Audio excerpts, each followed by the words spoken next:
Yo, what's up guys? Chris TV. Welcome back to my channel again guys. Today's video guys, doon sa unang video ko pinakita natin nag-change water tayo guys. Naglinis tayo ng ating mga aquarium. So, sana kapanood nito. Ito na yung mga available natin ngayon guys. Yan. Ito mo yung medyo mura na to kasi hybrid na to. Halo-halong strains na to nandito.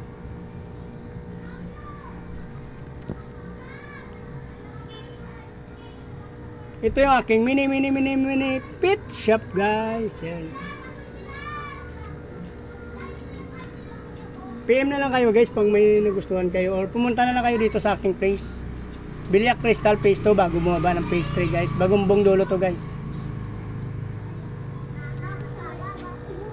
Pasensya na kayo guys kasi maraming ano dyan, hose ng air pump yan. Yung iba dyan di na rin kasi gumagana kaya nakatambay na lang yan. Pero ito yung ating available, oh. Yan, oh. Ito yung mura lang to. Mga hybrid yan, oh.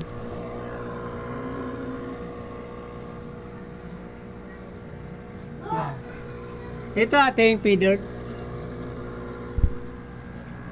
Semi-adult na rin to.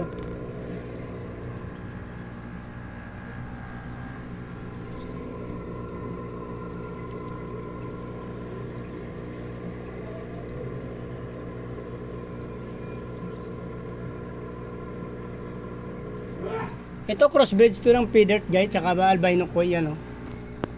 Marami pa tayo dun sa likod. Semi-adult na rin.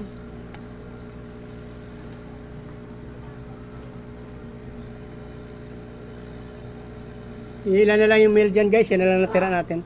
Ito naman yung albino tsaka ano to, FR yung mother, feeder yung tatay nila, yan, oh.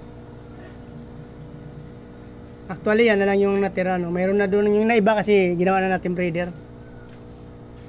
Namatay na yung parents nito guys eh. Parto sana guys. Ang ganda nito guys, matitingkad kulay nila. Ito may lahing albino ko ito. Pero feeder yung ano niya pa, male. Albino kasi ang female nito. Feeder yung male. Yan oh, gaganda rin. If 2 pa lang to guys. Ay if 1 to bali. So try ko to mag breed ulit ng if 2 kung anong lalabas sa F3 guys. Abangan nyo na lang guys. Marami kayong ano doon. Actually meron na sana akong breeder doon ng ano, feeder ko. Yung problema, gaganda sana guys. Naidikit ko sa pader. Kinain yata ng ano, ng mga butiki guys. So sad to say na naubos sila guys. Meron pa tayo dito mga dwarf blue panda, oh. Ganda niya guys, shark fin dwarf blue panda. PM na lang guys kung gusto nyo. Mababa lang tayo. Sarili kong breed to guys, kung ano paanak niyan. Mayroon pa dito actually, ano. Kaya nilagyan ko ng talisay leaves kaya medyo madilim. Yan, yan o. Nagawin ng mga puso. Ito mga ganda to guys, nagbibreed na sila. Ayan, buntis na. Pero kung may gusto, ibenta ko pa rin yan guys. Mababa lang yan. Buntis na yan guys. After 1 week to 2 weeks, manganak na yan. Dalawang trayo. Actually, 3 lalaki pa to pala. 3 babae. 4 na babae. Pero meron pa tayong mga babae dyan. Yan. Meron pa naman dyan pang dagdag. Meron pa doon sa loob guys. Huwag kayong mag-alala sa ating shark fin dwarf blue panda. Marami na ako nito guys. Hindan nyo natin, mababa lang. Oh. Ito yung malakas bayo. Meron namatay guys. Yan. Uy. Konti na lang guys. Pero meron tayo nito pinaparami. Yung i-breed natin ito yung neon green na butterfly. Yung mga long fin guys. Gaganda yung lalabas natin ito sunod. Semi-adult pa lang sila kaya hindi pa natin ma-breed. Mga neon green guys. Ang gaganda ng mga kulay.